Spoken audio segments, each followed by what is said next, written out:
Everybody, we are back. It is Taped on Live's favorite podcast, favorite channel, favorite is everything. We are back. You guys already know what to do. Hit the subscribe button. Subscribe. Hit the like button if you like it. Hit the dislike button if you don't like it. Leave a comment if you like it. Leave a comment if you don't like it.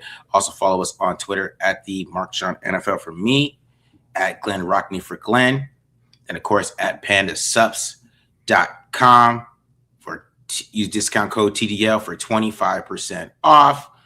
And then of course hit up homage. Get you a Bo Jackson shirt or something, I don't know. Whatever you want to do, get you something and support the channel that way. Also, you can hit up the TDL store. Get you some TDL gear here. Boom. TDL gear. You know what I'm saying? And like I said, this is your one-stop shop. You get everything. You got the tank tops, all that stuff, the hats. And of course, this is your one-stop shop. You get the latest episodes, shorts, whatever you want, whatever you need, guys, is at the TDL store. So, Glenn, you missed instant reaction yesterday? Oh, I had an instant reaction. All right. Oh, you had instant reaction? Yeah, it was my gut microbiome. Every part of my body had an instant reaction to the Raiders' loss. I mean, the thing is, it's not even really that, like, you don't even really get mad while it's happening. Like, I can't remember the last time I looked at a Raider game and was just like, what? You know, like on the TV. Like, I can't even bring myself to get mad at like a flag or, you know, like it would mean that I thought there was a chance to like be a real football team. Like, yeah, I'm just so past that point now. It's just like I feel like I'm one of those people that, you know, you go to like a home, right? You see those movies where people go to like nursing homes and everyone's like, these guys, you know, they're towards the end of their life. And then they're like, what's that guy doing in the corner staring at the wall in the wheelchair? Like, oh, they're like, nobody's talked to him in years. That's me during Raider games. I just stare at the wall like I'm in a wheelchair or something like that. So this is just awful. Yeah, it doesn't get any worse. It's just, I mean, it doesn't get any worse. You know, I realize my fandom is gone, Glenn. I'll tell you this because ASU played Santa Clara in in Las Vegas on Saturday, right? And they were down. This is college basketball, mind you. Yeah, and they were down like 20 points at halftime or something like that, and they came back and won that game. I was up the whole game. I was clapping threes and shit like that. Yeah. I remember the last time I've done that at a Raiders game where I'm like into the game. You know what I'm saying? If somebody misses a shot, I'm all upset. Like, come on. You know what I mean? Like, you know what I'm saying? I was hyped during that game. I was hyped during that comeback. Mm-hmm. And I haven't done a Raiders game in a long time. I'm not gonna lie. I don't remember the last time I've done that. Maxx got the sack, and I was like, that's good. Maxx got 10 sacks this year. That was that's how it came out. I said, that's good. That was what I said. Like, jolly good show. Maxx Crosby with his 10th sack of the year. He's got a decade of sacks. I believe that's what they call the stat. Like, I just felt like I can't get excited. It was like a little golf clap for Maxx Crosby getting a sack. I was like, man, you go to like these bars, you know, there's a lot of Niner fans. I still can't escape them. They're fucking out here too. Yeah. But I go to these, they're just like yelling at, like, they don't even know the player. They're just like, they're like, yeah. It'll be like their backup tight end gets a 3-yard catch up for yeah. I'm just like, God, I can't wait. Yeah, exactly. I can't wait for that. to have emotion during a Raiders game. Oh my God, man. I couldn't. Yeah, it was so funny. I was thinking about it when I was watching the ASU game, man, how into the game I was. Like, I was really locked in. Like, you know, I had to wait to to go to the bathroom, like when when they went to commercial break and shit like that. I was locked in.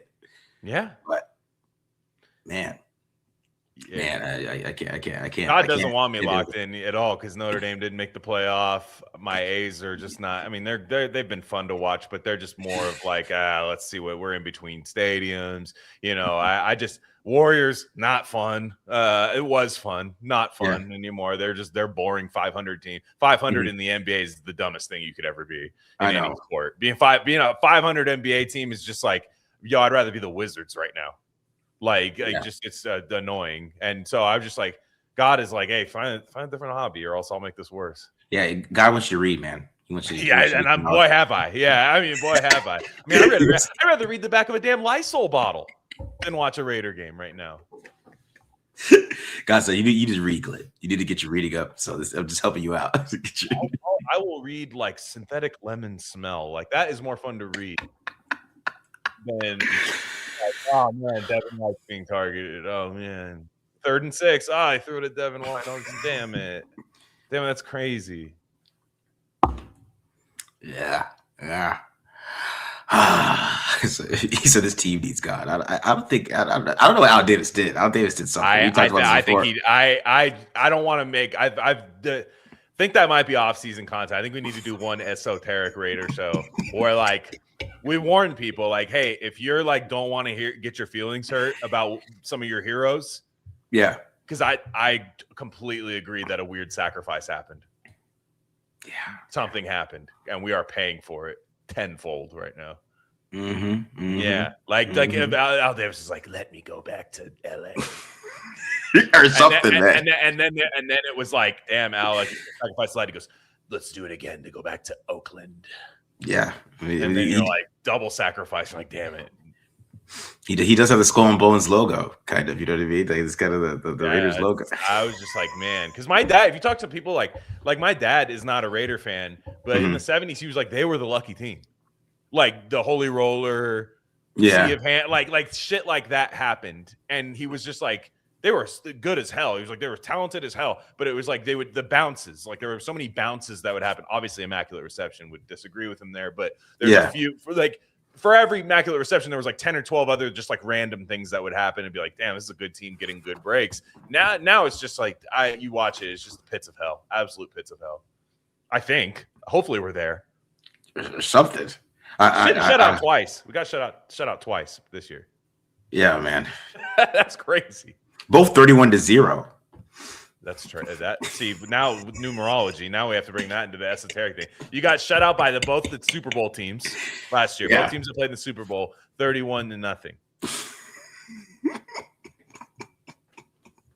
You know what's going on. You know what's going on. Yeah, Adam Butler is trying to tell us something. You know what's going on, man. Yeah, he wasn't talking about anything that like we thought. I think I misunderstood it. He was like, no. This is like portal to hell shit. You know what's going on. It has nothing to do with anybody on the field, Pete Carroll, anything. He's like, no, the portal to hell. Yeah. This is where we're at, guys. This is where we're at. You're 2-12. Yeah, what do you want me to say? What do you want me to say? Yeah. I don't know what's happening, man. Yeah, I said Kenny Pickett would put together a damn Jared Stidham game. And he most certainly did not. Pickett was the only person that was bad. To be honest, on offense, like I would put the O-line stats. That was like one of the best O-line games that they played. They only gave up 8 pressures the whole game. To a good defensive line. He was terrible. It was wild to watch how bad he was. See, the thing is, like, they went back to like the Chip Kelly offense, which I don't know why they did that. Like I guess I don't know, but they brought him here to run Chip Kelly's offense. Maybe that's why they give up the 5th round pick. Chip was like, I like that guy. He could run my offense. He's good in college or something. And they kind of went back to that.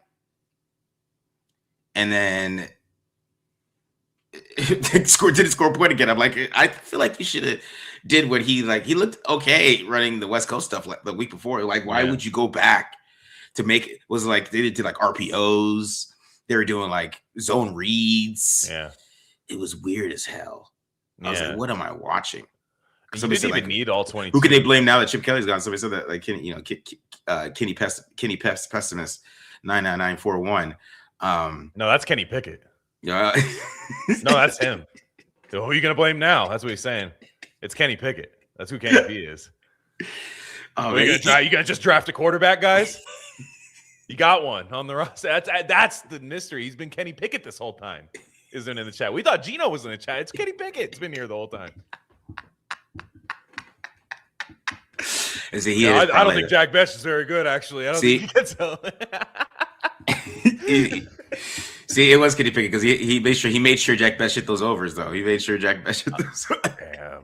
Taking Jack Bech overs is some real week 12, 2-11, or whatever the hell, whatever week it is. Yeah. I don't know. Week 13. Week 18. I don't know what I wish it was week 18. I wish that was the end of the season. Do you think they play AOC this week? Man. No, I have a weird feeling Gino comes back. You think so? Yeah, I feel like I'm sure we'll talk about it, but like Ryan McFadden did a video where for ESPN, he just did like a quick video, and he's just like, yeah, they're gonna fire Pete Carroll. Like, and that's not breaking news. I think we all kind of expect that, but I think once Pete kind of knows he's gone, he's gonna be like, let's get Gino a couple more games on film. That might not be a good thing, but he, in his mind, I think they're gonna play Gino again. Yeah. People hate Brian Carroll. It cracks me up, man. Anyone but the real. The offensive line actually played pretty well this game, man. They only gave up 8 pressures. I'm just saying. I don't know. It was literally Kenny Pickett. I was like watching this and like, wow, this dude sucks. And it did make the 5th round pick hurt even more watching it. Yeah. I was like, man, you really suck, don't you? Like, you're just like, can you be in the league after? Are you even a backup? Like, I didn't even feel like you're a backup at this point, the way he looked. Yeah. Wow. I was not worried about him ruining the tank, and I will say I expected him to get like 2 touchdowns, just like two touchdown drives, and then no, we just ass booty juice all over the portal to hell. Ramstein playing, skulls swimming in fire and brimstone. That's what I watched the whole game. It was disgusting. That's why I didn't even do his accuracy. He was just god. Like, even the interception of Bowers, he had Bowers open. Yeah. He had Bowers open, but he just threw it so much behind him that he threw it right to Zach Bond. I don't know if him and Zach Bond were boys. They used to hang out last year or something. And he went to help him out, his stats. Him and Bond were like, they used to go to the bar or something after the games or something. Like, I don't know what that was, but I feel like he threw it right to him on purpose. Gosh, man, I wish I had something clever to say there. I really wish I did. It was just immediately like, and like the whole time, like, this is the first game Greg Olson's called for us this year. Like, and I mean Greg Olson, the announcer, so he's really getting his full immersive fire and brimstone portal to hell Raider experience, where he's just like, yo, like, is everyone good? Like, is this okay? Is everybody? Is this a team? Like, what's happening? And like, I felt bad for the guy. And people are like running to like the Genty pick, and I'm just like, dude, that's not the problem with this team right now. Like, there was no pick in the first round that makes them a good team this year. And so I get what people are saying, that luxury pick thing, but everyone runs to that, and I'm just like, dude, it's one of the only bright spots of the team, in my opinion. Like, my goodness, like, you watch on defense, they just have guys like dogging it all day and like no effort whatsoever, which under Pete Carroll was never supposed to happen. It's just, man, this is more disappointing than the 2006 Raiders. It is, man. Because like, me being a 16-year-old kid might have expected like, oh, the Raiders might be good this year because it's my team and it's a new year. But it's like, no, that roster was ass. Like, not saying this roster is good, but there were like, it was like coach that might make the Hall of Fame coaching your team. Mm-hmm. Geno Smith, who, has had better years than this for sure. And, they got an explosive player in the draft coming year 2 of Brock Bowers. Chip Kelly, I mean, look, that was supposed to be an exciting hire. It most certainly was not. And this is way more disappointing than 2006. Yeah, this is one of the most disappointing Raiders seasons I've ever seen. Because this team was not supposed to be. Nobody thought this team would be 2-11, 2-12, whatever the hell they are. Yeah. Nobody thought that.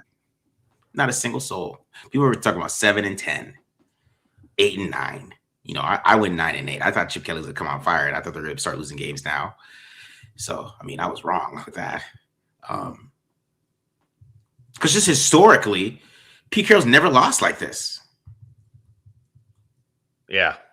No, and you can see, like, you ever notice when they would show, 8 years Obama when he got elected versus when he got out, and like they do it with all the presidents and they look a lot older. It's a very stressful job. Like, Pete Carroll looks way older in 1 year. Like he was fresh. Nobody's talking about how fresh Pete Carroll looks anymore in the media. You ever notice that? Like when the Raiders hire him, they're like, this isn't your average 74-year-old. He's doing cartwheels. Like, I'm pretty sure that dude's going to be hooked up to a dialysis machine by like week 18. Like, not even because he has health problems, just because that's just the way his body's trending. And I'm not absolving him of anything. It's just, that just seems like he looks older and sad now. Yeah, he's never lost like this, man. It has to be hurting his soul. He's never lost like this on any level. I think he would walk away regardless, even if they don't fire him. I think it's going to be one of those mutually parting ways. That's what you do to like a coach that's had a nice long career. And I don't think they need to do an Al Davis overhead projector firing. It's just you don't got to do that. Yeah.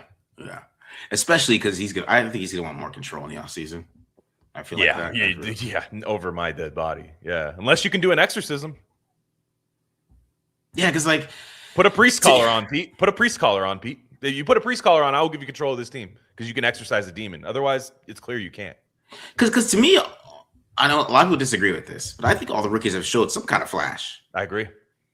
Right? Tonka Hemingway showed a little bit of flash. Yeah. Charles Grant had a rep that he won.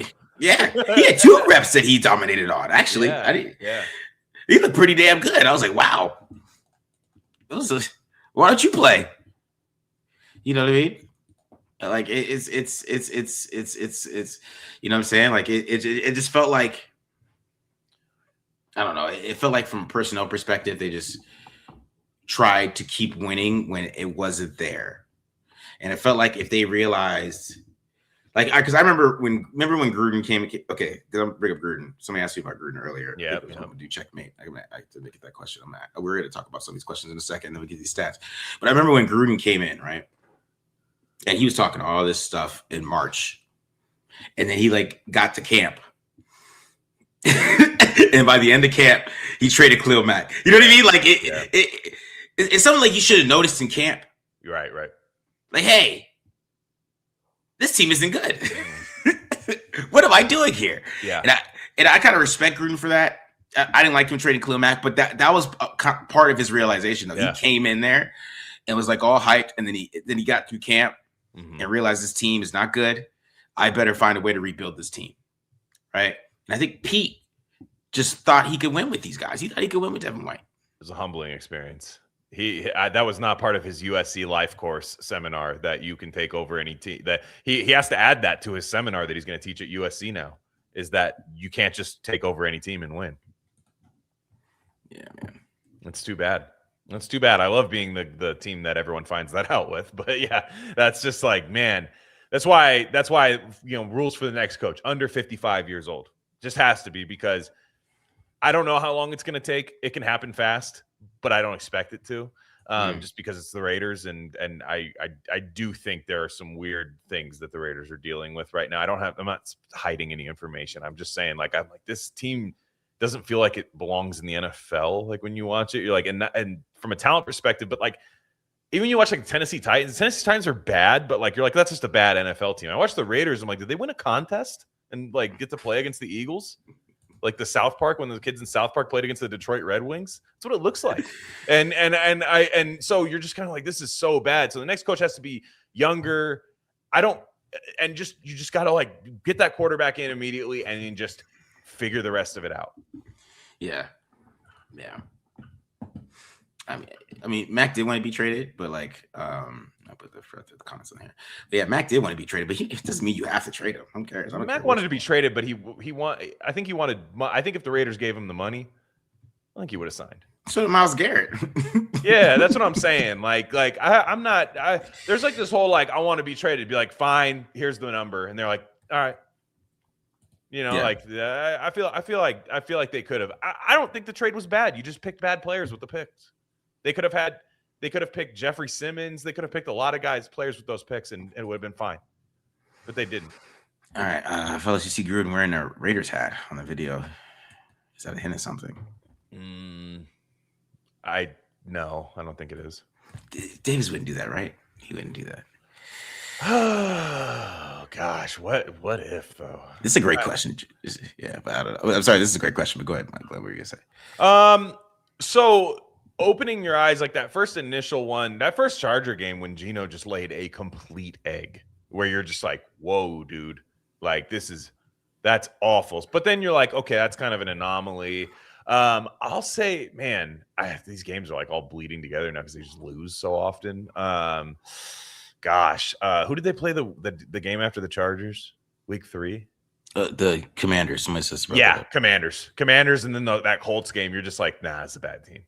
This is just a bad team because the Commanders aren't even good. Like they're not a good team, and they just got wrecked by Marcus Mariota in that run game, and they couldn't score at all until garbage time. And I just remember thinking, like, man, I was thinking like I went down to 6 wins after that, and then. There's the Bears game. You're like, okay, the Bears game, like, hey, they competed in that game. And yeah, the Bears are like pretty good now. So you're kind of like, okay, that's they competed against this team. Heartbreaking loss. Special teams coach obviously has to go. You're thinking that after the Bears game, what did they play? The Titans. They didn't like, in retrospect, that win against the Titans is like bad, but they also didn't dominate like the way the Titans normally get dominated. And then after that, the season just absolute dog shit. I mean, the Chiefs game is just like death. Was just death, like pounding the stake through the vampire's chest of my hopes. Yeah, once I realized that they were going to be a top 5, I thought after the Chargers game, okay, this team's not going to be good, right? They're not going to be a good team. Yeah. And then after the Washington game, I was like, okay, this team's definitely not going to be good. The Chiefs game is when I was like, they're going to pick top 5. Yeah, because the Chiefs didn't make the playoffs. The Chiefs that's are not good. That's not a good team. Like it's just not a good Chiefs, and they weren't even good at that time. And you're just like, okay, maybe the Chiefs are getting hot, and then it's like, no, not really. They're bad. I mean, this is just really bad. And people are like worried about the Giants. I mean, the Giants stick around and like hang in games and lose. The Raiders don't do that. No. The Raiders think the game is 5 passes long. That's what they think the Raiders did. They're like, okay, first person to 4 completions wins the game. That's how the Raiders think the game is won. And then they're like, shit, there's more time. And then they don't have any more plays. Yeah, man. All right, let's get some of these questions where I get these wasted stats that we're talking about. Who do you think the next coach is? I think it's Robert Saleh. You got Robert Saleh. I'm going Zach Robinson. I'm shooting my shot. Yeah. All right. I'm shooting my shot. Just because the Brady connection. I could be completely wrong, but I just think if they want an offensive guy, I think he does a good job with Bijan. It's if they want an offensive guy, which I think they really want. And I think they're really going to try to land one. Yeah. And I think he'd be the easiest one to get because he's not. Mm-hmm. And he comes from Sean McVay. Yeah. Can you do a film breakdown on the great plays? I mean, that would just be the first drive. So I said first to 5 completions is the way the Raiders play football. Do you see Grant's reps? Yes. I thought somebody else asked me about that. Do you talk about Charles Grant? Yeah. He looks good, man. He's a monster. He is a wrestler for sure. He was an all-city wrestler. That dude gets his hands on you, you are not moving. And I don't know why he's not playing. That's what I was thinking. Like, why? Like, if he can block like this, and he's opening up holes like this, wouldn't he help the run game if he was just playing? What do I know? Sometimes I feel like that. Ideal Crosby trade destination. Yeah, I think it's something you have to think about for sure. Now, if they hire a guy like Robert Saleh, I think he's going to try to fight you tooth and nail on trying to trade their best player. But if it's Zach Robinson, young coach like that, and you're going to use that top pick on a quarterback, I think you have to have the conversation about trading Maxx, and you have to think to. I don't know. I think Carolina.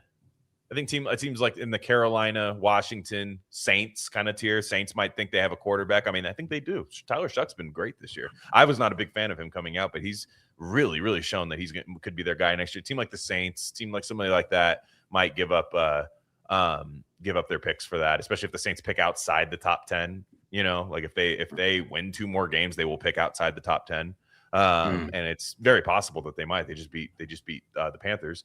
To me, it would be somebody in that NFC South. But that being said, you might still be trading him to it. I would want somebody who's picked this year you could get, is what I would do before the draft. So I can guarantee and then maybe if you think you're gonna get 2 first-round picks for Maxx Crosby, you try to get at least a team that's ascending. They're kind of like 13th overall pick this year, and then next year it might be in the 20s because I do think Maxx can really be the difference maker on a team that's already got some good stuff there. So you'd have to think, but I'd want the problem with trading Khalil Mack too was they traded him too late. Like I wanted the Bears pick that year. You know, the Bears picked that draft. I mean, who knows? They probably still would have blown it, but I just mean process-wise, you would hope that you could have got the Bears pick. You don't want to get the pick. You don't want 2 years of that team's picks where they have Maxx on the team. So yes, Washington's a good destination. Saints, Panthers, Bucks, teams like Dallas. that. Like that, yeah. I did Dallas. He's from Texas, right? Yeah, Isn't he from Texas? Dallas is building a little something, though, I'll tell you. Like I know they lost last night. They're a 6-win team right now, 6-7 right now.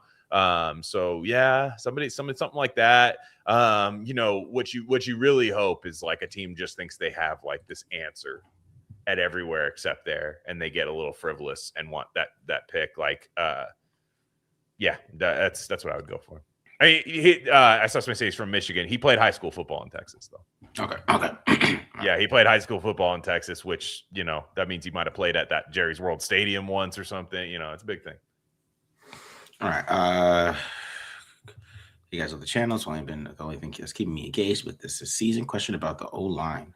I agree with Glenn that spending heavy in free agency was thinking a right tackle and a center. Absolutely. I completely agree. Center depends. What if they do hire an offensive coach and just goes, hey, I am putting JPJ at center? We've seen 2 staffs say that's not the case. It's 2 staffs that we didn't bring back for their second year. So it's very much reason to believe they might say that. But either way, if you're putting JPJ at center, you're probably going to need to add a guard. And if you're putting JPJ at guard, you're probably going to need to add a center. Cost-wise should be okay. Should be pretty even, I would think, on both of those. I would give Braden Smith more money than he's worth, is what I would say right now. I think he's a good tackle. I think you should pay him as though he's a great tackle.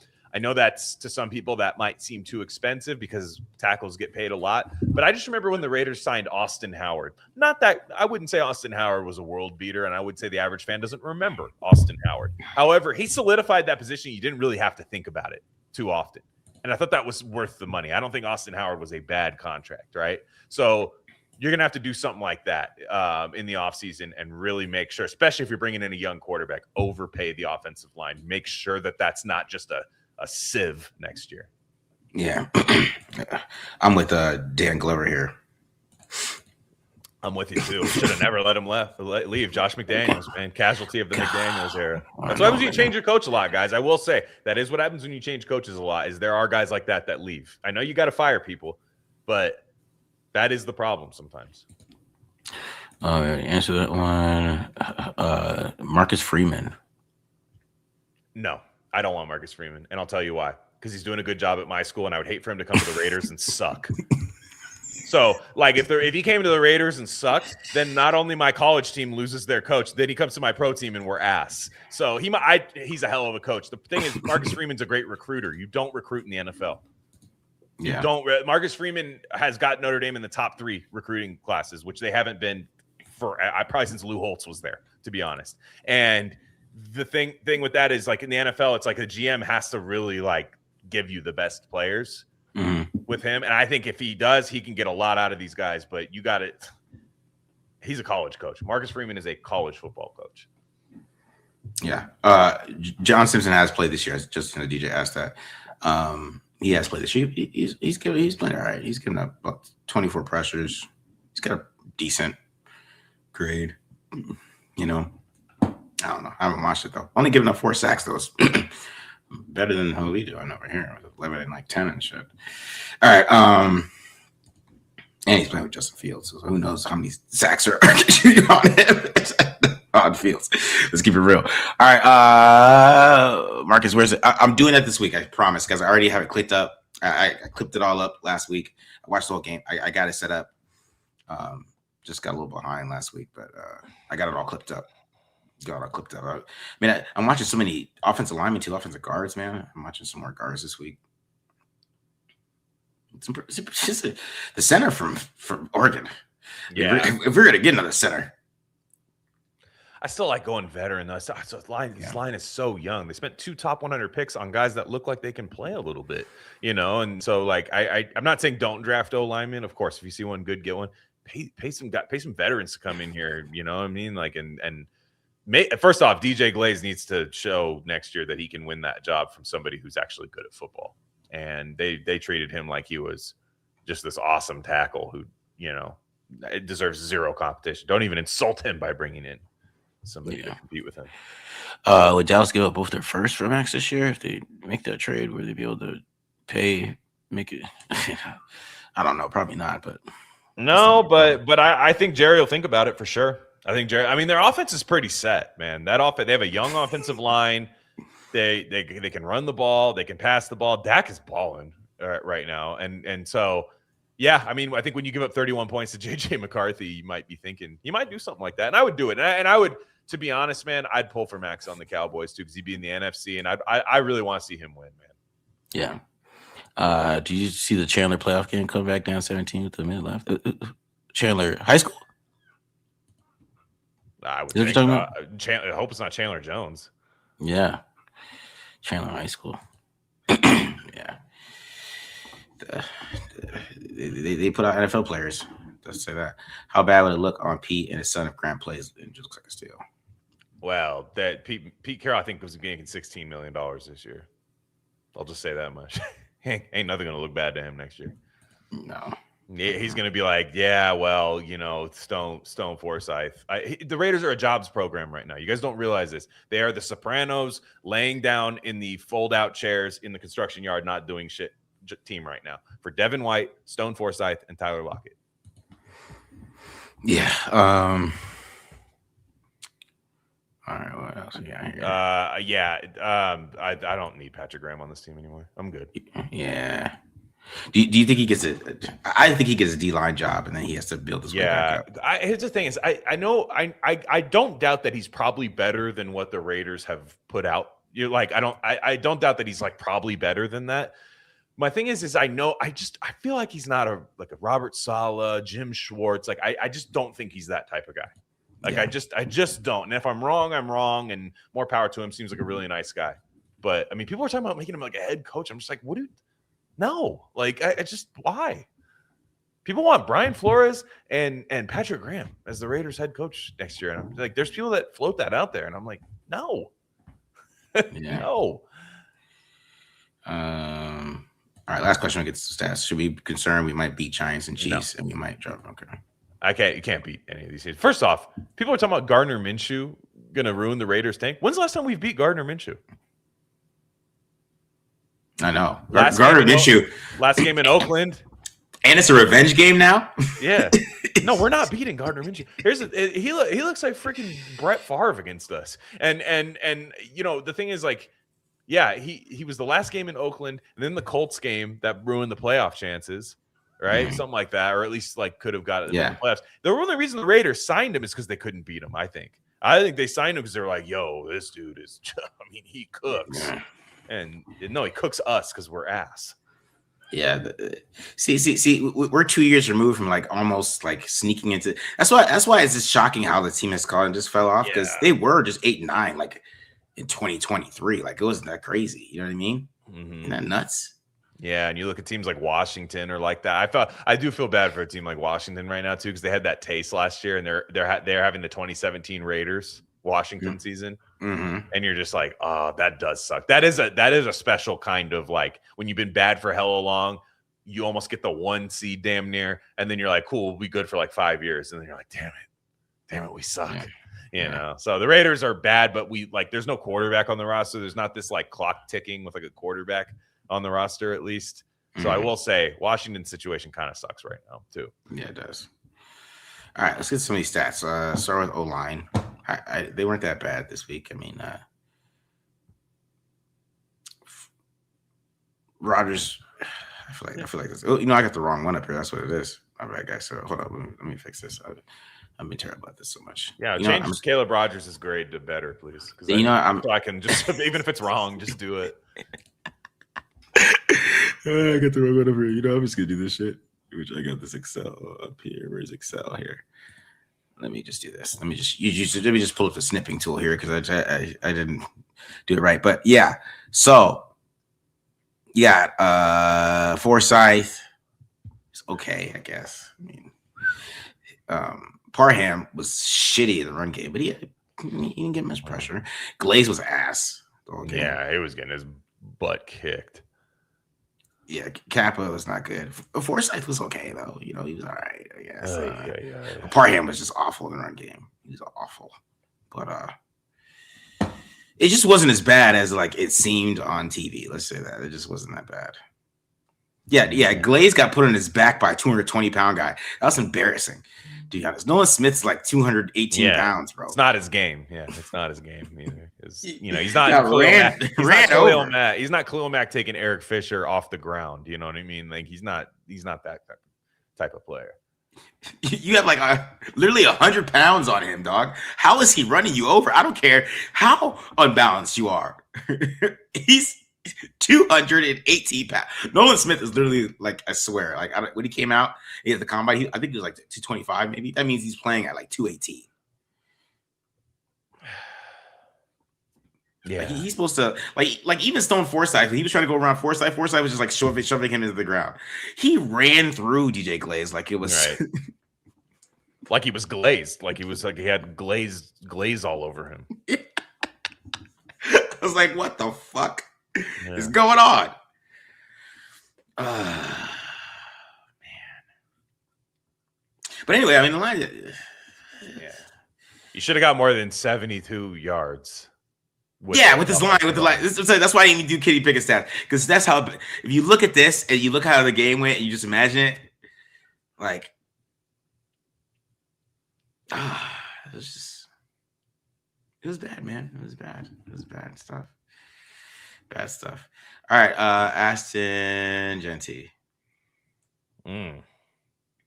About 4 yards a carry. It's one of his better games. I mean, honestly, like when you're talking about yards per carry, about 4 yards per carry.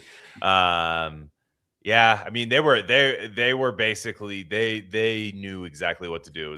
They were like Nakobe Dean, run to the flat all the time on passing downs. Nakobe Dean, like just be right in his face. And Nakobe Dean's a stud, and he's going to get paid. Raiders should probably look into maybe bringing him in the offseason because he's been really good. And yeah, I mean, this type of stuff that makes people question the draft pick, but I'm just not so sure.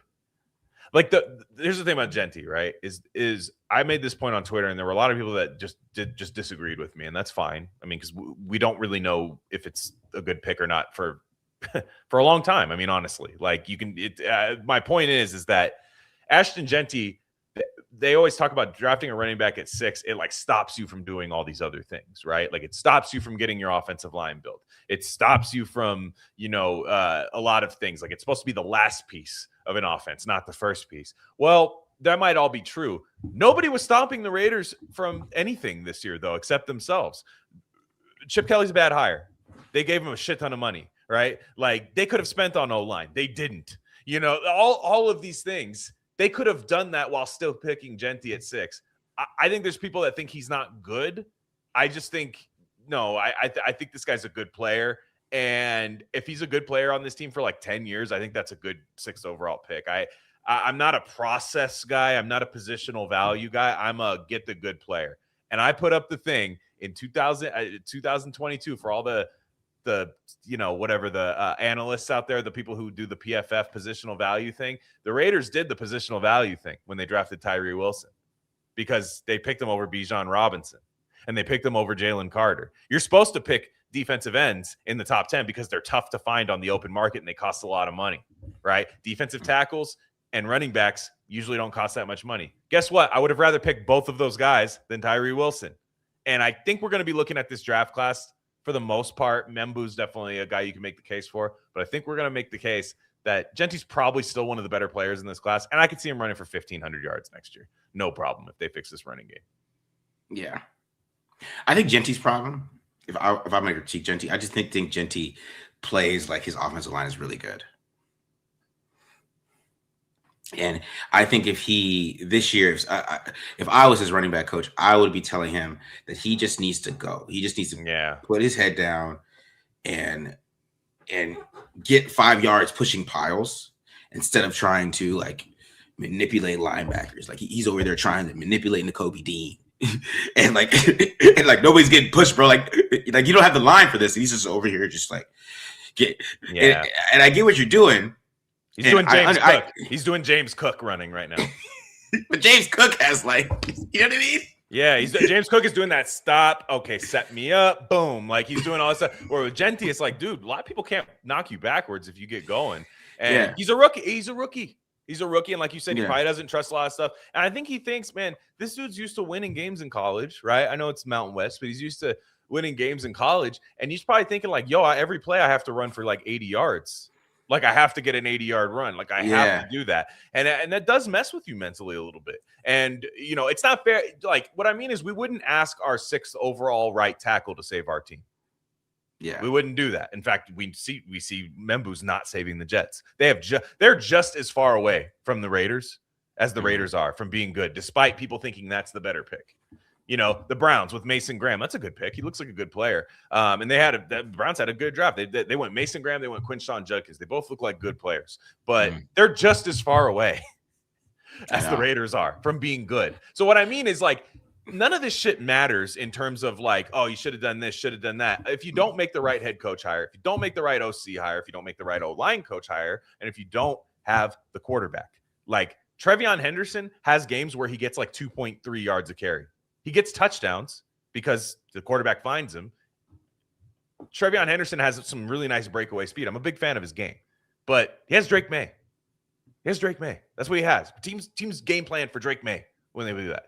And he's allowed to be a rookie, and he's allowed to get lost in the shuffle, whereas Genty's just coming in there with that big target on his back. And to be honest, who gives a shit about who's the Raiders quarterback is? They suck. So you can just load up the box, find Brock Bowers, find Genty, and then that's it. So I think Genty is a guy. I think it's not that hard for them to be a good running team next year. The Bears proved that. The Bears proved you can do that. You can fix the running game overnight. DeAndre Swift was a joke in the league. A joke. This year he looks awesome. Yeah, because he's got Ben Johnson. That's what Ben Johnson does. But because it's the secret to the Bears is Caleb Williams does not play it well. He's like 56% completion percentage.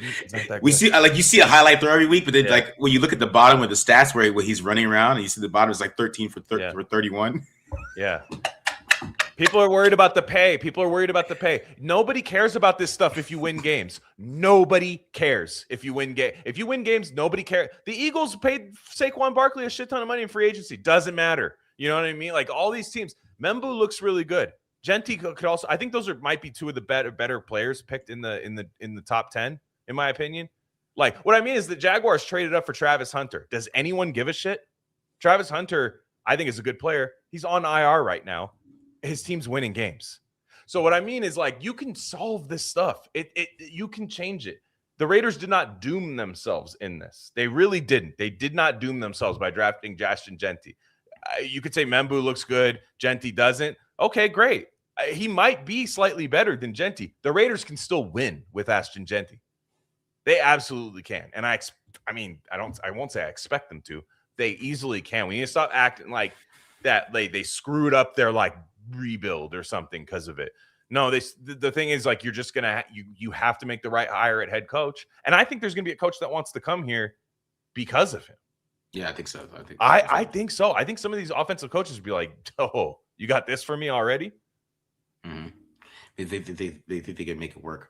What do you think about Sorsby hitting the transfer portal and then kind of Mensa from Duke? Mensa might declare, huh? Yeah, interesting. I mean, he's young. Right? Isn't he like a sophomore? Was he a redshirt sophomore? Mm-hmm. Okay. You have to see how many snaps he's had. Yeah. Sorsby, definitely. I think he needs another year for sure. You know, you could come out this year, but I don't know. He definitely seems like a guy that could light up the combine. But yeah, I mean, this is why I want the Raiders to get the number 1 overall pick, is just because I really think Mendoza's the man. I think Mendoza's stock somehow took a hit by winning the Heisman, which I think is kind of funny. Like people were all about him winning that championship game, and then the next week he makes a speech, which I think is fine. Like everybody's mad about his speech. I watched the speech. I thought it was great. And what did he say? He spoke. So he like spoke in Spanish and was talking about like his mom the whole time. And I'm like, dude, you guys need to get out of like cool quarterback mode. Cool quarterback. I want a cool quarterback in Vegas. No, I don't. I want a nerd. They want Maeva. Don't let Raiders fans lie to you. That's what they want, man. They want Maeva. Let me give you a little secret. The Mendoza guy. They don't like Mendoza. That's who they want. They want Maeva on this team. Yeah, don't lie to you. I got you. But like Mendoza, they look at his stats. They're like, is this the worst Heisman ever? First off, I don't care about if he's the worst Heisman. I think this guy's a good quarterback. And also, this guy was sitting out the fourth quarter in like 7 games. He could have played in there and stat stuffed and got to 4,000 yards, and maybe that could have made people happier, I guess. But I think their team won games, and a lot of people don't win games. Like a lot of there's a lot of quarterbacks with more yards that just don't win the game. Like or 7-5 teams and stuff like that. I'll tell you right now, get that guy on my team immediately. Yeah. No, not the dude from Vanderbilt. I'm telling you, Raiders from USC. You're talking about USC. Yeah, that's what they want. Pavia's like 5'9", dude. Yeah, he's going to the Senior Bowl though, so I'm interested to see what it looks like at the Senior Bowl. But he already ruined his stock because he's acting like a boxer. Do not bring him to Vegas, please. I don't. Maybe you draft him round 7. Whatever. I just if you want to do that, that's fine, I guess. But no, you know how that ends. Yeah, he's physical. Can he throw, guys? Can we stop?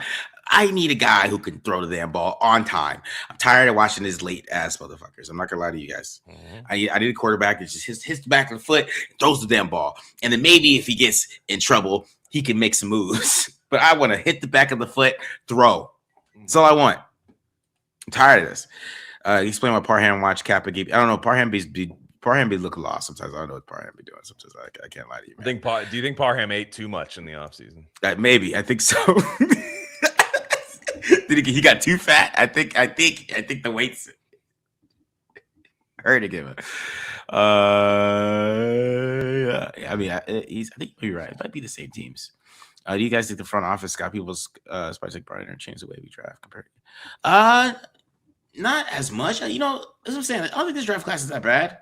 We'll just see. We'll see what they do. I think they're going to trade around a little bit. But yeah, I think the draft class, that's been the fun part of the season, if there is one, is like, like Jack Besh. I mean, when he gets targeted, he's open. When he gets targeted, he catches the ball, and it's oftentimes beyond the sticks, right? And then you look at Rodgers and Grant, they've had some good reps out there. Porter had a tough game, but you know what? You still see the athleticism, and I'm just so glad that, you know, this is the year he's going to get his baptism. You know, that's fine. And then the scouts. I'm excited about the scouts that they bring in. That's kind of the one thing I look for in the offseason is kind of like, okay, they're bringing in these Eagles scouts, and the Eagles don't complicate the draft. That's one thing I love about the Eagles. They just don't. They're not complicated. They pick the guy that like. Okay, that guy's a good player at a good school. He's athletic, he's strong, and he's a good kid. Let's bring him in. And they draft him. That's just like what they do. And I just feel like the Raiders need to do that. And I think we can maybe expect a little bit of that from there. And you know, maybe that means Nakobe Dean comes over. Maybe that means, you know, some of their guys, because they have Jahad Campbell behind Nakobe Dean. And yeah. So that's their process. It's a good process by them, but the Raiders could at least. I don't want to watch Devin White. Devin White is like the bane of my existence. Yeah. He actually kind of had a good game. It's his first game with no missed tackles. Look at he had any missed tackles this week. Look at that. Yeah, but did he get yelled at? Yeah, he got yelled at. Yeah, he did get yelled at. You know, and then we got a couple of GELs this week because I'm gonna get to these voicemails. The Raiders had a GEL as a team. We had 4 GELs this week. We had a literal in the box score. The Raiders logo and the score was a GEL. Yeah. Well. A lot of GELs this week. Coverage. Yeah, went at Porter a lot. Man, that double move he got torched on, he was still right there at the end. That's that athleticism. You're just like, damn, all right. Like, you know. Because imagine if Hurst underthrew that ball. Exactly. It was a perfect throw. Yeah, he underthrows that ball. I mean, no, it is what it is. That's why we needed this guy playing in week 6, week 5. You know, like let this happen earlier. I'm glad it's happening this year, but I'm still very excited about Darian Porter. Yeah, me too.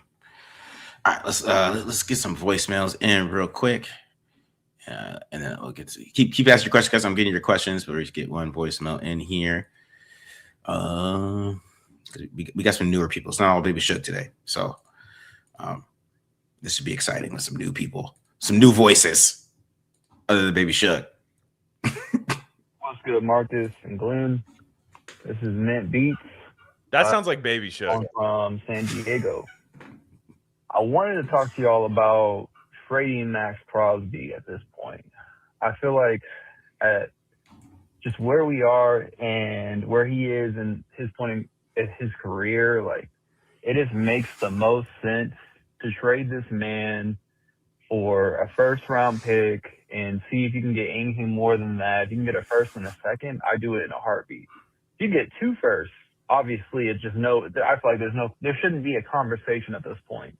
You should trade Maxx Crosby, try to get as many top 100 picks as you can in this draft. Like, I think it would be really beneficial for us to get, if we can get 4 of them. And honestly, that should be really easy to do, especially if you trade him this year, get 4 or 5 top 100 picks. I feel like we already have 3 just going in where we are currently drafting at. So if we can get 4 or 5 of those things, I feel like we can turn around this thing quicker than I expect. I feel like we're 2 or 3 years away. I don't know if we're 2 years away. We could be 2 or 3 years away at this point.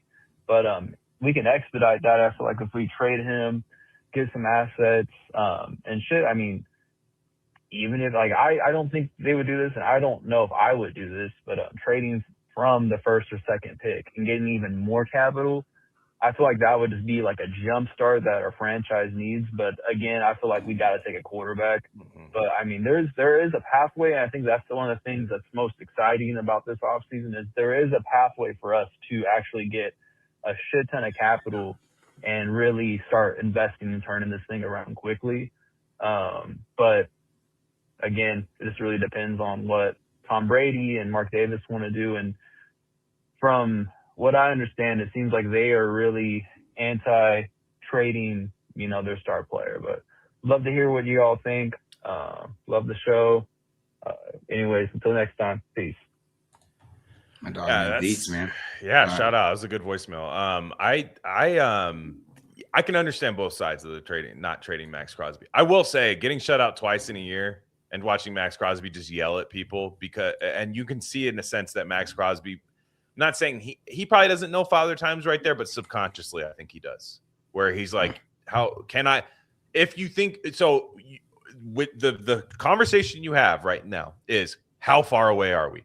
The reason the Raiders are as bad as they are is because they thought they weren't that far away. That's the problem. So you really have to be honest with yourself. It's like when you have a dying animal in your house. You have to be honest. Like, how much longer do I have with this animal? And you when you talking about Maxx Crosby, not to compare him to a dying animal, I'm not. The Raiders are the dying animal in this metaphor. But for Maxx Crosby, you have to go like, are we going to be good in 2 years? Like, and by good, are we a playoff team in 2 years? I think we have to, when we say, how far away? Wild card weekend playoff team. Let's just say that much. It's that will define how far away we are. Like, it's how fast we can get to that. I kind of say no right now, that we're not. And I think if you hire a young offensive coach and you want to just kind of build this thing over again, where you realize Genty, Bowers, whoever your quarterback that you bring in, if they're young, and most of the draft class of last year is kind of your building blocks. You got to see what Maxx Crosby can get you back. Because even if you don't get a player of Max's talent, if you can turn the Maxx into multiple picks, and you're kind of seeing the Cowboys do this with Parsons a little bit, and just kind of spread Maxx Crosby's talent across a couple nice solid starters. Maybe one of them becomes great, but maybe like 2 or 3 of them are good starters. That's just what we don't have on the defense right now. I lean yes. The more and more I watch this awful team, I lean yes, because to be honest, Maxx deserves it. Maxx deserves it, to be quite honest. Like, do you want to watch him for 2 years just yell at people and then get a sack every so often and have it be the only thing the announcers get excited about on the team, on defense? I don't know. It's tough for me because I don't think Mark Davis would do it. I don't think he's going to agree to it. At least not this offseason. Unless they get a quarterback, I just don't know if he would agree to it. And I think they are going to get a quarterback, but I just don't see him, because that's like his moneymaker right now. Mm-hmm. And that's good. That's why it's tough for me to believe it will happen. Do I think they should do it? That's tough for me too, because it's tough for me to say that, just because he's the only good player on this team, really. The only great player on this team right now, I mean, besides Brock Bowers, of course, is him. But man, it would be a tough thing for Mark to do. It would be tough for Mark to sign off on that, and I don't know if he would. I don't think Mark would sign off on it right now. Do you think he would if Maxx went up to him and said, "Hey"? Yeah, I think so. It would have to be like that. I love Maxx, and I would not fault him for it. But it's quite clear I feel like he was kind of pushing that last year, but then they bring in Pete Carroll, and he's like, cool, you brought me in a legendary defensive head coach for sure. We'll cook with this. That didn't work out. That crashed and burned. I mean, how many more times does he want to do this? And if you're saying it's tough. It's tough because you have to look at it from the Raiders. Even if you are Mark Davis or any of these perspectives, you have to just go man, what if we have a chance with our own pick that has nothing to do with Maxx Crosby to get what we believe is a franchise quarterback, but then have multiple more top 100 picks to build around that guy? And hey, Maxx Crosby's a 4th round pick. What if in the 2nd round you find a guy who's 80% of Maxx Crosby? 80% of him. Or 70%, and you just keep spreading that around. You just keep if you either trust who's drafting for you or you don't. Mm-hmm. And it's just kind of I think we have to right now. I think the draft's the only thing that's kind of looked good on this team the last couple of years. They're not, and besides Maxx, I just think you got to take the chance. And you just don't want a scorned guy to just die out on this team. And if you only have one good player on defense when you play 11, this ain't basketball. You know what I'm saying? You need multiple. Yeah. All right. You got another one here. All right. You want to call in? I'll call it in. I've been listening to you guys, watching you guys' videos for 5, 6, 8 years. I don't even know now. I know it was before Gruden was hired. And the one thing I keep hearing is about coaching trees. And Gruden came from a coaching tree, and now I think you were saying Shula might be coming from a McVay coaching tree. And so what is it about the coaching trees? How would you explain to someone who kind of watches the game that doesn't really fully understand maybe how coaching or teaching the roster, the players, how to implement a play or whatever it is? How would you explain the different coaching trees and why some of them are more successful than other ones? I kind of have an idea that maybe the game has evolved, and maybe it's not so. It used to be run heavy, and then it switched over to passing and motion, and I think now it kind of shifted a little bit back into running. So I have some sort of idea, but maybe you guys could do a video on that. Appreciate the content. Thanks for all you do. All right, that's a good question. I would say that what you see from a coaching tree, it depends on what side they come from. So like Brandon Staley did not bring anything from Sean McVay with him, right? Good point. Who's from Gruden's coaching tree, JB? That's Kyle Shanahan, McVay. I mean, they're all in Tampa. Let's keep it real. Gruden doesn't get credit for it. They all think, it's Mike Shanahan because Shanahan had all those dudes in Washington, but they were all in Tampa. Yeah, with Gruden too. All those guys, Shanahan and McVay, and all those guys. they're kind of Gruden's coaching tree a little bit. Because they were all in Tampa with him. Yeah. And then they went to Washington. Then Kyle went to the Texans with Kubiak. They're like a crew. Like Gruden and all these guys are like a crew of guys. Network. It's a network. It's a network, yeah, of like the Shanahan coaching thing. But then you have like the Andy Reid one, which is not a good one. No. Because then you take because Andy Reid's always had bad time management, so that comes with you. But it's more of like I would say like a philosophy of coaching that follows them more than anything. Like so like McVay like takes, because he's like a baby Gruden, right? Like he takes what Gruden did right, and then also takes what Gruden did well and kind of mixes it in and creates his own thing, because his personality is very similar to Gruden's, right? Like you could tell that he studied Gruden's personality and the way he views the game. So it's like he took that philosophy and put it into motion in a different way. Kyle's just his dad, except an asshole version. Even though his dad was a little bit of an asshole. I was saying, his dad was a prick too. Kyle's just a prick.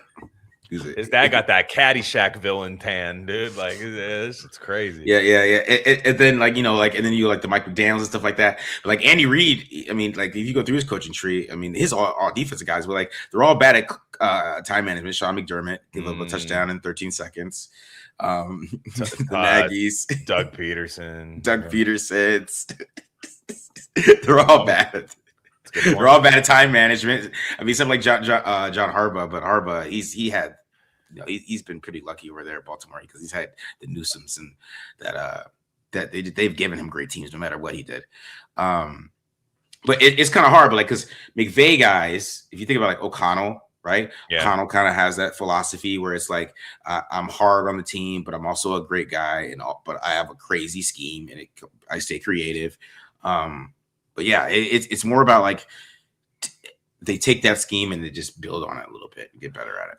Yeah, if I could speak to the McVay thing more than anything, like you look at McVay, what McVay does is he is like cutting edge, but at the same time, like a little bit of a throwback guy. Like you'll see him, he adjusts to his personnel a lot, where this year he's going for it on fourth down way more, because why wouldn't you? You have Puka, Devontae, you have all of these guys that you can win in short yardage, and Stafford, right? Kyron Williams, Blake Corum. You wasn't always doing that in the past.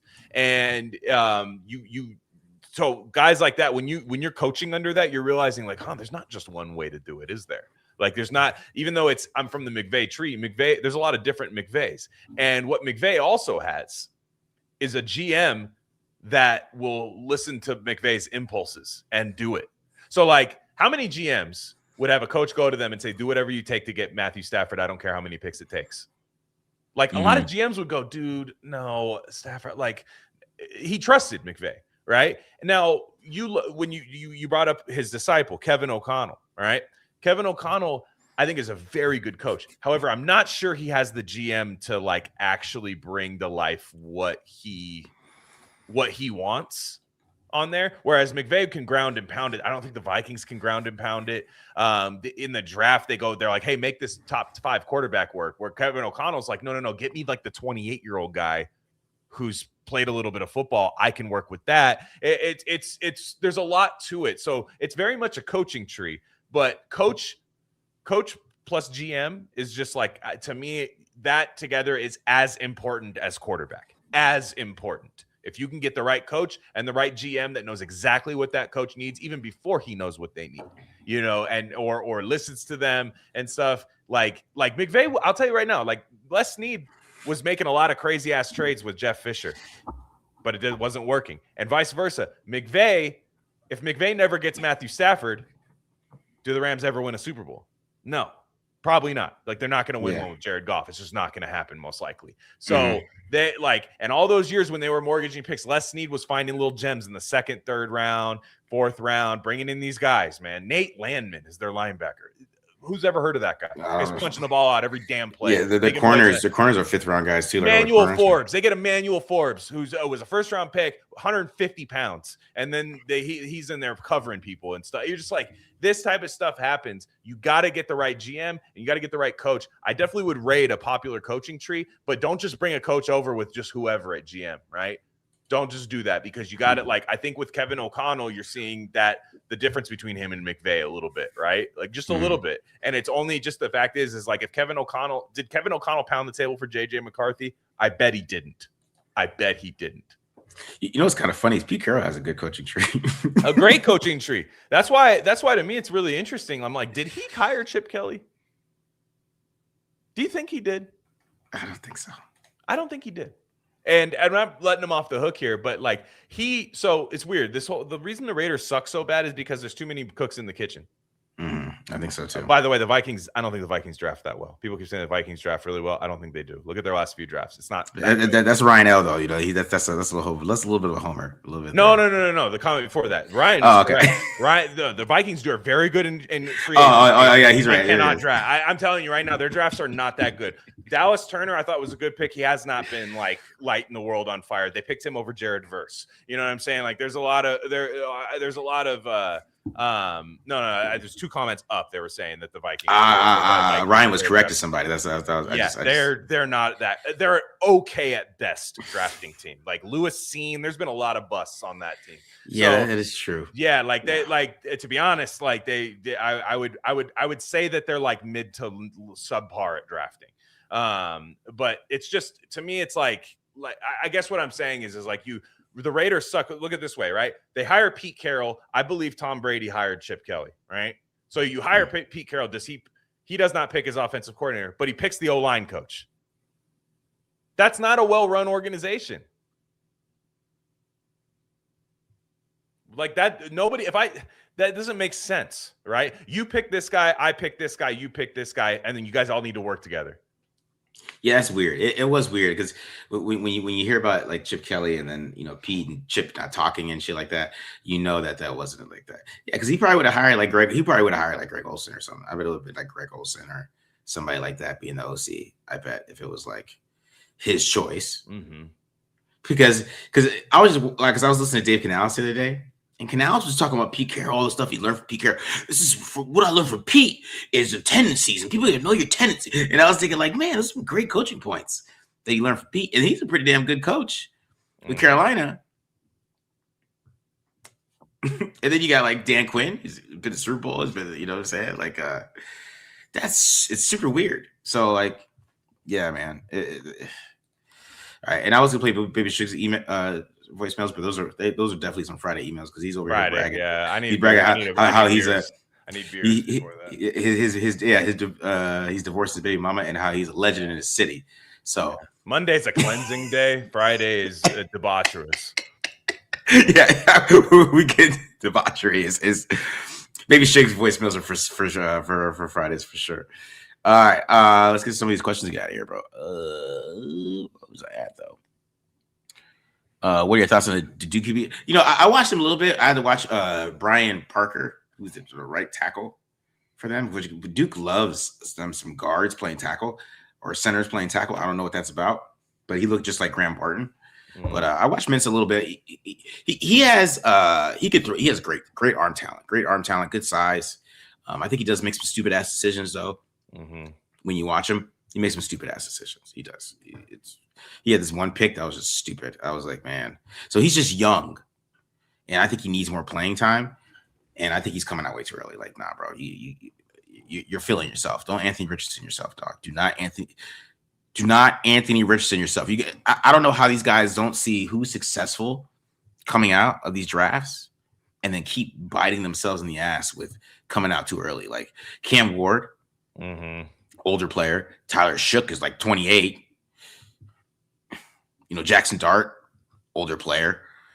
I can keep going from the years before. All those guys played a whole lot of snaps. Drake May to all these guys are successful. There's no reason to come out early, man.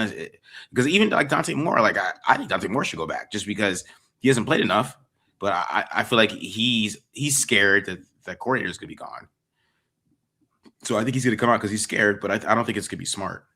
I think these guys got to look around what's happening, who's successful. Right. And stop. You got to get off draft Twitter because draft Twitter will force your ass out. If you're on draft Twitter and you see the hype, there'll be some guy be like, Dante Moore needs to come out now. Yeah. Right. When it's hot. And it's like, bro, like, no, take your time. Because even if the NFL really likes you, they'll make excuses. Yeah. And guys get paid in college now. I mean, I know they always did, but what did Coach O say? Coach Ed Orgeron say that you used to walk in the back door with the money. Now you just walk in the front door with it. So it's guys work on deals to return to school and stuff like Lenora Sellers. You just see that. I think that's good for the NFL. Is it good for the Raiders right now? No, because we need a quarterback this year. But is it good for the NFL? I think so, because I just, the Anthony Richardsons, a lot of this stuff, finding the next Mahomes. So all you need is an athlete, really put an athlete with a good coach. I think we're moving past that a little bit. I think it's like, no, actually what's up here matters. That's why, certain quarterbacks are having a tough time in the league, and certain guys hit the ground running. Is there a coach in the league you would trade for? No. I mean, I would trade for Sean McVay, but Sean McVay, yeah. But and actually, I would trade for Sean McVay and Les Snead. Because I would say I will give you my next. I would tell the Rams I'll give you my next 5 first-round picks. Mine would be Kevin O'Connell. I love because I know Les Snead can work without a first-round pick. So I would give up my 5 first-round picks, and I'll be like, Les, this is just like being back at home. You don't have a first-round pick, and he would cook with that. Those are the only guy. I do love Kevin O'Connell.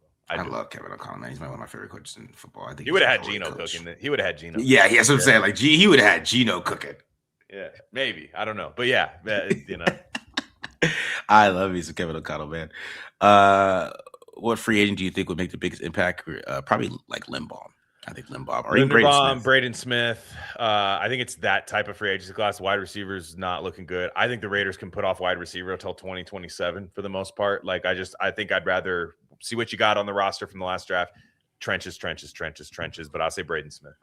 Yeah, I mean, plus also this is a great wide receiver draft class too. So you can get a stud in the third round. Yeah. If you went Mendoza, defensive player in the second round, wide receiver in the third, I'd say do it. Yeah, I do think they're going to draft a guard though. I think they're going to draft a guard. I just have a feeling. There's stories out of I don't think it lessens the risk. I just think you just got to hope he's not Brandon Staley, man. That's what I'm scared of. Yeah, and I will say Shula's doing all this without Aaron Donald. Brandon Staley had Aaron Donald. But see, the thing is with Staley, though, Staley has the Saints defense balling. Yeah, that's what I mean. Yeah, for sure. No, for sure. Like he's good at that job, and I am a little leery about like the defensive head coach, though. I do think they are going to hire Robert Saleh. I just have a feeling. That's just what I would be very lukewarm on the hire, but I also don't think he's as bad as he was with the Jets, because that was just kind of the Aaron Rodgers kind of circus that he got caught up in, and the Jets defense is awful without him. He had a good defense as a head coach. Brandon Staley did not. Is Nakobe Dean a free agent? Yes. Well, yes, I think so, because I think he was a third round pick. So I think he was. What is that? Interesting. I would sign Nakobe Dean. I would. Oh, I'd give no question. Nakobe Dean. Yeah, I would sign him. They got Campbell behind him too, right? That's what I'm saying. Like, yeah, they could sign them both in theory, but like you kind of draft Campbell to not have to pay Nakobe Dean. Yeah. Would you be mad if they brought in Tomlin? I mean, kind of. I just know that won't work here. Like, it's nothing against Mike Tomlin. It's like if I bring in Mike Tomlin, you have to go get Mendoza. Like, so what I mean is like you cannot be trusted with anything with a quarterback whatsoever. Like, bring in this veteran and I'll be good. No. You are getting this quarterback. You have no say in it. You're getting this quarterback. That's for Mike Tomlin. He's not an offensive mind, so I don't care. Like, it's like, this is your quarterback. Then the rest of the roster I trust you with. Yeah, the coaching tree. I mean, it's something we could do. Something we could do later on. Why would Burrow? Let's see how people are talking about Burrow. My friend sent me that in the group chat. They were talking shit to me about it. I was like, whatever, man. We got Brock Bowers. I am a little leery of that though. Like he doesn't look like he's having fun playing football, and the Raiders love being like that girl who falls for like alcoholic chefs with tattoos on them. Like, I would make him happy about life again. Nope. I would not trade the number 1 pick if they got number 1. They just need to take the damn quarterback, bro. I get the temptation though. I do, but no. It'd have to be a lot. It'd have to be a lot for me. You can still build with the picks they have. Like you don't need like a bunch of picks. The thing is if they get the 3 pick, right? And somebody comes up and wants Dante Moore, then I might have the conversation. But if you're number 1, I think Mendoza is a clear-cut number 1 pick. You take him and you figure the rest out. The NFL, I just hate how Mike Tomlin always takes that damn last playoff spot. Because look at the Steelers just playing half. They might though. That AFC South, those AFC South and the Chargers. I mean, it sucks because I think the Chargers are going to get it. Because you're going to have Broncos, Chargers. The Chargers are ass too, kind of. You're going to have 2. They keep winning. You're going to have 2. You're going to have 2 NFC South teams in likely, and then 2 NFC East or AFC East teams. So I do think the Steelers will be out. Because you're going to have the Bills, Pats, Texans, Jags, Chargers, Broncos. So I do think the Steelers are out. I think Sellers is smart for coming back. Maybe not going to South Carolina, but he's smart going back though, because the NFL loves him. Mm-hmm. That's what I'm talking about. The guy. I'm talking about excuses. The NFL makes excuses for him. They love his ass. I don't think people realize that. You know what I'm saying? Or Suge tried to come. Suge heard we weren't going to play his voicemail, so now he's trying to pay us. We're saving your voicemail for Friday, Suge, because it's not a Monday. I gotta put my beer goggles on for the Suge voicemails. What's your wish list for head coach, OC, DC? Who do you guys want? Wish list. I would say it's a wish list. This is not what I think is going to happen, but I would say Clint Kubiak. For defensive coordinator, bring somebody from Mike McDonald's thing from you. Like, I don't know who that is, but bring somebody from Mike McDonald's roster, like staff over there to run your defense. And then OC. I mean, you find the best quarterback coach out there, because that's what you're doing. If you're working for Clint Kubiak, you find the best quarterback coach because you're going to be developing a young quarterback. Yeah. I like, like Kubiak too, like Kubiak, somebody like that. And then, if you bring in Kubiak, he's going to play. So like, I don't know who the OC would be, but DC, this is just a tough one for me. Yeah, I don't know. I just don't know enough about like young, upcoming, I just don't know. See, to me, like DC is where like you go to college and find you one, because it's not like the same as going to, because that's where Mike McDonald came from. You know what I mean? Like that's something like you can go to college. I mean, Jesse Minter is where he came from, right? Al Golden though. Sometimes you get an Al Golden who's in Cincy and their ass. So I mean, it's not always good. Yeah, it's not always good. I'll tell you that much. But that is somewhere like you could go and find some guy that's like really, different with the scheme. You know what I'm saying? I'll tell you too. I'll tell you one guy I like it would have to be head coach because he's a DC already. I know I said no defensive coaches, but this Anthony Weaver guy for Miami, they've just traded like all his good players, and he's just got them balling. I know, like they're playing good, and if he's gonna bring some of that that's the thing. Are you bringing the Mike McDaniel style run game with you? You would hope. Would hope, but Anthony Weaver's like a name to watch out for this year. This would take Chris Ash off our hands. Chris Ass. But Chris Ash, I don't, whatever. We're sad. Our Notre Dame fans. Mendoza's arm is the same as Carr. I mean, Carr had a good arm. Carr had a good arm. He stopped stepping into throws after he got hurt. And I think you saw Mendoza take that hit in college. He didn't stop stepping into anything. So I don't think that's a problem. Mendoza doesn't have what I would say a big arm, where like he could throw it like 70 yards on the field, but he can if it's like in rhythm. It's like he has to be in rhythm to kind of get like that 50, 60-yard throw. Like he just can't like throw it off the second, third read. But like zip, it's good enough. He can make that 20-yard out on the line with zip. So he can hit that 20-yard dig. But you talk about Bryles and Sellers. I mean, Signetti does not run a college offense. They run no dig routes or anything. They are all RPO, quick outs, things like that. So it's not really an NFL offense he runs either. So he's gonna have a little bit of adjustment, but I think he's. What was he running at Cal though? Oh, that's a good question. Because that's what I'd like to know is what was he running at Cal? Yeah, because he's played really well at Cal too. Yeah, Signetti's offense is not a college NFL offense at all. That's pure college RPOs. So we'll see. All right, guys, we're out of here. We went a little longer today, but appreciate all your guys' questions and the call-ins. You guys can call in all the time. We're saving the Baby Suge voicemails for Friday, but Suge agreed to get to you, but your voicemails are. I was reading them. These voicemails are for Friday. I'm not gonna lie to you, my dude. But we hope you guys enjoy this episode. We are out of here. We'll be back Friday for Friday Night Live, and we're getting closer to Christmas. Make sure you get your TDL hoodie. Ask your wife. I'm not going to say if any wives have bought any already, but just ask your wife. That's all I'll say. Ask your wife to get you a TDL hoodie if you'd like. All right, guys, we are out of here. Peace.